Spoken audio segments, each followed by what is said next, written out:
ቄንጠኛ ነው ይሉታል።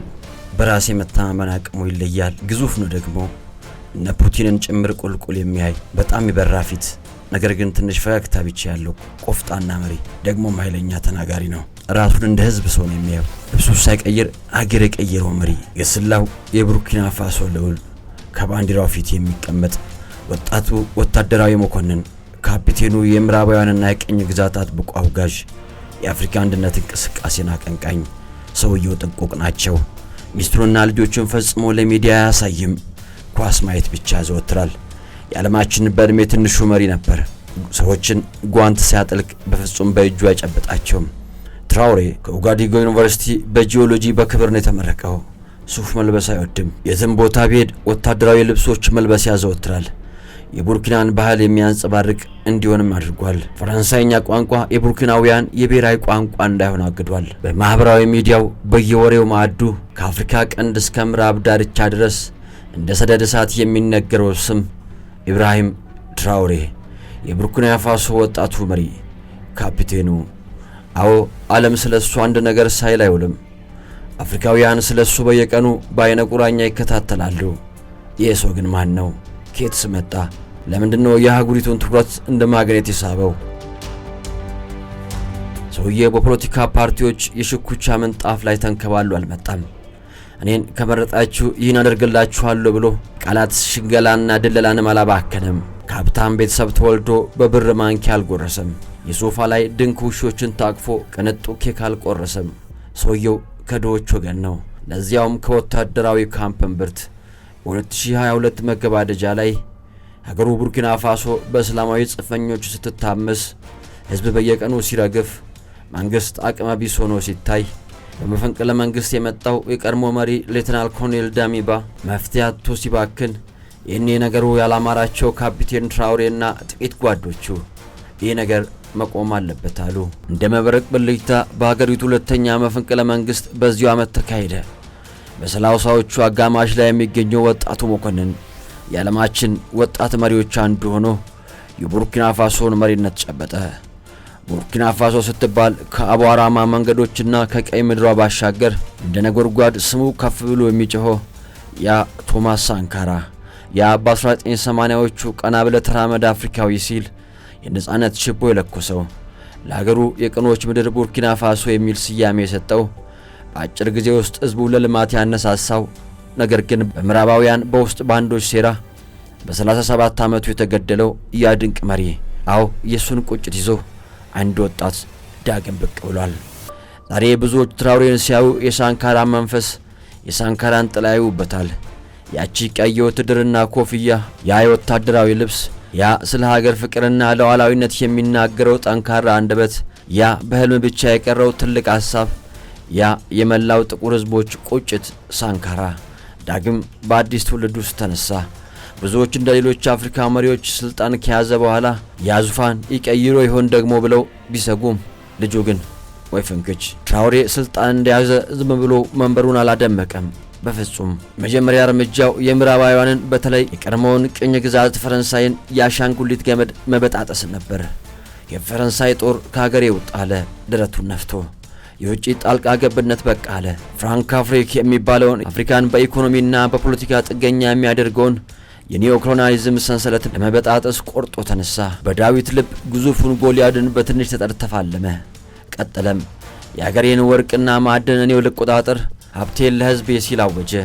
የምዕራባውያን ኩባንያዎች ያለ ገደብ ሲበዘብጡት የነበረውን ራሳችንን እንቻል በሚል መርህ የሀገራችንን እንልበስ፣ የሀገራችንን እንመገብ የሚል ዘመቻ ጀመረ። የመንግስት ባለስልጣናት ከመጠን ያለፈ ወጪ እንዲቀንሱ፣ ከመንግስት መኪና ይልቅ በሞተር ሳይክል እንዲንቀሳቀሱ የሚደርስ ትእዛዝ አስተላለፈ። ህዝቡን ሀገሩን ከሽብርተኞች እንዲከላከል አደራጅቶ ሀገር የምትገነባው በዜጎቹ ላብና ደም ነው ሲል ተናገረ። በቲዮሪ አይደለ በተግባር የሆነ መሬት ላይ አውርዶ ለህዝቡ ያሳየ። ጸጥታ ችግሩን ለመፍታት ስልጣኑ ሳይገድበው ጦርነቱን ከፊት ሆኖ እየመራ ሰራዊቱን በአዲስ መልክ አደራጀና ህዝቡን ማስታጠቀ። ከቀድሞ የፈረንሳይ ቅኝ ግዛትና ተጽዕኖ ለመላቀቅ የታለመ ትልቅ እርምጃ አሉት ብዙዎች። አንደበተ ርቱዕ መሪ፣ ንግግሮቹ እሳት ናቸው። በአፍሪካ ህብረት መድረክ ላይም ሆነ በሀገር ውስጥ በሚያደርጋቸው ንግግሮች አፍሪካ መቼ ነው ከልመና የምትላቀቀው? ለምን የኛ ጥሬ ሀብት በርካሽ ወጥቶ የተመረተው በውድ ይሸጥብናል? እኛ ለማኝ አይደለንም፣ ክብር አለን ሲል በአደባባይ ይናገራል። ንግግሮቹ የቀድሞ መሪዎች የማይደፍሩትን ሀቅ የሚናገሩ በመሆናቸው የብዙዎችን የአፍሪካ ወጣቶች ልብ ገዝቷል። የፓን አፍሪካኒዝምን ፍም እሳት ዳግም ቀሰቀሰ። ታዲያ ይህ ሁሉ ሲሆን መንገዱ ግን አልጋ በአልጋ አልነበረም። ለውጥን የማይፈልጉ የውጭ ኃይሎችና የውስጥ ተላላኪዎች እንቅፋት መሆናቸው አልቀረም። እስካሁን አንዳንድ ወታደራዊ መኮንኖች ከ22 ጊዜ በላይ መፈንቅለ መንግስት ሙከራ እንደከሸፈባቸው የመንግስት መግለጫ ያሳያል። የአፍሪካ ወጣቶች የይቻላል መንፈስ ጠንሳሽ፣ የጥቁሮች የአትንኩን ባይነት አብዮት አቀጣጣይ፣ የዚያ ሩቅ አሳቢ ቅርብ አዳሪ ሰው የቶማስ ሳንካራ ህልም አስቀጣይ፣ የአፍሪካ ህዳሴ አብሳሪ አዲሱ ኮከብ የጉንጩ ላይ ጠባሳ ምልክቱ ነች። እርሻው መሃል ይንጎማለላል። የሴቶች ብርታት ነው። የህፃናት አባታቸው በስሙ በርካታ ፊልሞች ተሰርተውለታል። በአፍሪካ ፖለቲካ ላይ አዲስ ምዕራፍን የከፈተው ሰው በሚሊዮኖች ልብ ውስጥ ተስፋን የጫረ በሌሎች ዘንድ ደግሞ ስጋትን የፈጠረ መሪ ነው። ብዙዎች እንደሱ አይነት ደፋር መሪ ለአፍሪካ ያስፈልጋታል ሲሉ፣ ሌሎች በወጣትነትና በወታደራዊ አስተሳሰብ ሀገርን ወደ አዘቅት ሊወስድ ይችላል ይላሉ። 25 ሚሊዮን ህዝብ ያላት ቡርኪና ፋሶ የትራውሬን መፈንቅለ መንግስት እሳበጀኛ ልጅ ብለው ተቀበሉት። በአጭር ጊዜ ውስጥ በሀገራቸው ጉልህ ለውጦችን በማምጣታቸው በአፍሪካውያን ዘንድ ተስፋን ሰንቀዋል።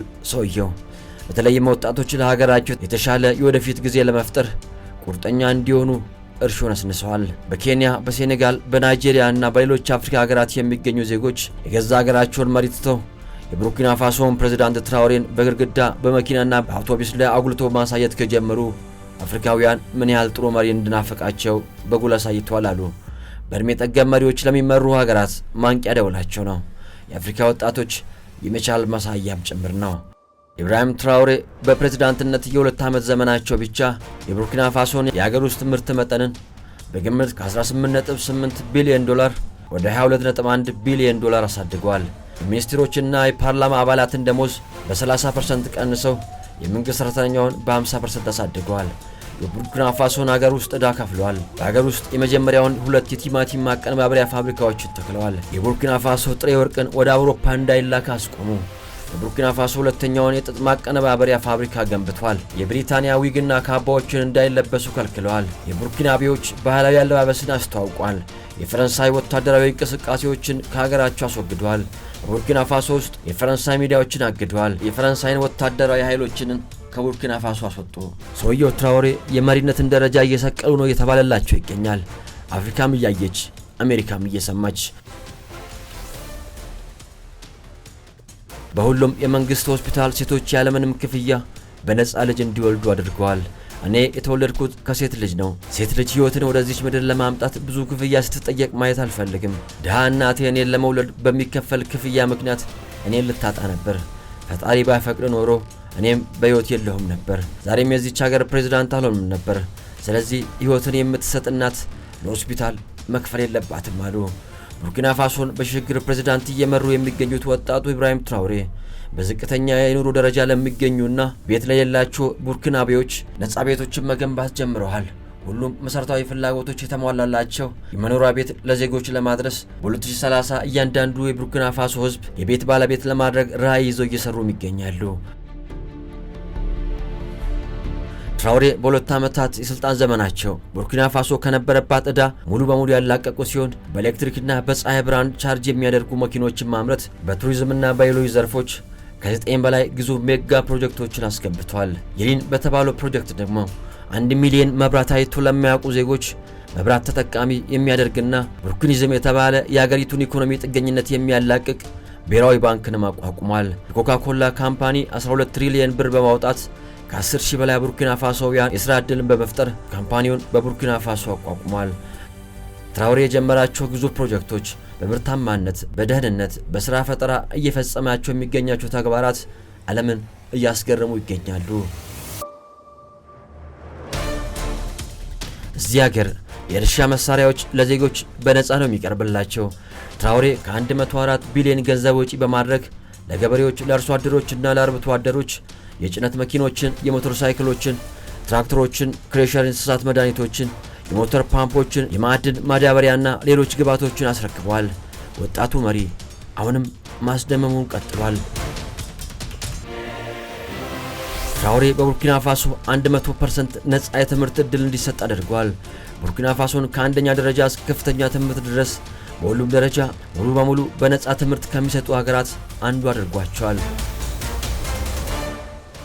ጀግና አክባሪው ጀግናው ትራኦሬ የሚመግቧችሁ ይቀጣጠራችኋል፣ በተዘዋዋሪ ቅኝ ገዛችኋል በሚል ንግግሩ ይታወቃል። የመላው አፍሪካ ተስፋ የሆነ ወጣቱ የቡርኪና ፋሶ መሪ ትራኦሬ በርካቶች መሞቅ ሳይጀምር የከሰመው የአፍሪካው ኮከብ አፍሪካዊ ቼኩቬራ እያሉ ለሚጠሩት የቡርኪና ፋሶን ፕሬዝዳንት ልበ ሙሉ መሪ ለነበሩት ቶማስ ሳንካራ ክብር መገለጫ ይሆን ዘንድ $400 ሚሊዮን ወጪ ተደርጎበት ግዙፍ የአየር ማረፊያን አስገንብተዋል። አመራርነት ተገልጋይነት ሳይሆን አገልጋይነት ነው ይላሉ ትራኦሬ። የቡርኪና ፋሶ ወታደራዊ ፕሬዝዳንት ካፒቴን ኢብራሂም ትራኦሬ የመንግስት ባለስልጣናት በመንግስት ገንዘብ ቅንጡ መኪኖችን እንዲሁም ቅንጡ መኖሪያ ቤቶችንና ማንኛውንም ቅንጡ ነገሮችን እንዳይጠቀሙ በይፋ አግደዋል። ካፒቴን ትራኦሬ በ2026 በሚደረገው ፕሬዝዳንታዊ ምርጫ ካሸነፉ ለቀጣዮቹ 10 ዓመታት ለመንግስት ባለስልጣን የሚሰጠው አበል እንደሚታገድ አስታውቀዋል።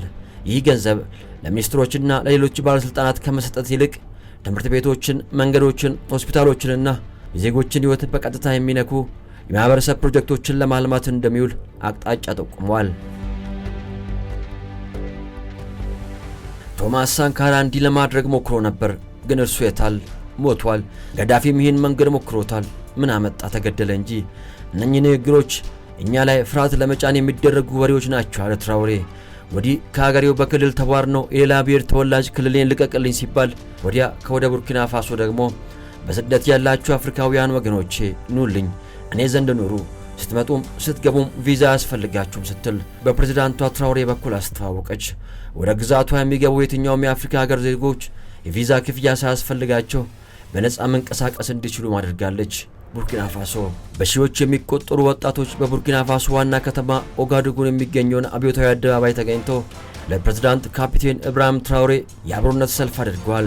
ዩናይትድ ስቴትስ ፕሬዝዳንት ካፒቴን ኢብራሂም ትራኦሬ የቡርኪና ፋሶን ወርቅ ራሳቸውንና አገዛዙን ለመጠበቅ ተጠቅመዋል ብሎ ቢከሳቸውም ከዚያ ጊዜ ጀምሮ በሚሊዮን የሚቆጠሩ አፍሪካውያን በሀገር ውስጥም ሆነ በውጭ የሚገኙ ለካፒቴን ኢብራሂም ትራኦሬ ድጋፋቸውን በኦንላይን ሲገልጹ ነበር።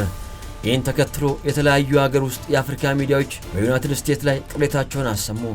አንዳንድ ባለሙያዎች በዩኤስ ጄኔራል በኩል የቀረበው ክስ መሰረተ ቢስ መሆኑንና ቡርኪና ፋሶ በቅርቡ የአሜሪካን ሰልባጅ አልፈልግም በማለቷ በቀል መሆኑ ነው ሲል ገልጸውታል። የአሜሪካን ሴኔት ይህንን ክስ ቢያቀርብም የቡርኪና ፋሶ አጠቃላይ ምርት ከ18.8 ቢሊዮን ዶላር ወደ 22.1 ሚሊዮን ዶላር ገደማ አድጓል። ቡርኪና ፋሶ የክብርን ዋጋ አስመስክራለች። ካፒቴን ኢብራሂም ትራኦሬ የአሜሪካን የዶናልድ ትራምፕን አስተዳደር ስደተኞችን የመላክ ሐሳብ በድፍረት ውድቅ አድርገዋል። በአፍሪካና በዓለም አቀፍ መድረክ ድፍረት የተሞላበት እርምጃ ያሉት በርካቶች አሜሪካ በግዛቷ የነበሩ ህገወጥ አፍሪካውያንና አፍሪካውያን ያልሆኑ ስደተኞችን ቡርኪና ፋሶ እንድትቀበል ያቀረበችውን ሐሳብ ካፒቴን ትራኦሬ ያለምንም ፍርሃት አይሆንም በማለታቸው ተቋሙ ደርሶባቸዋል። ቡርኪና ፋሶ የክብር ሀገር ነች፣ የስደት መረከቢያ አይደለችም አሉ። ሆኖም ግን በአፍሪካዊ ወንድማማችነት መንፈስ ካፒቴን ትራኦሬ በአሜሪካ የሚኖሩትና በፈቃደኝነት ወደ ታማኝ ሰዎች ሀገር ቡርኪና ፋሶ መጥቶ መኖር ለሚፈልጉ ማንኛውም አፍሪካውያን ያለምንም ግዴታ ወይም ቅድመ ሁኔታ ነጻ ቪዛ እንደሚሰጥ አስታውቋል። ይህ ለፓን አፍሪካዊነት ያላቸውን ቁርጠኝነትም የሚያሳይ ነበር።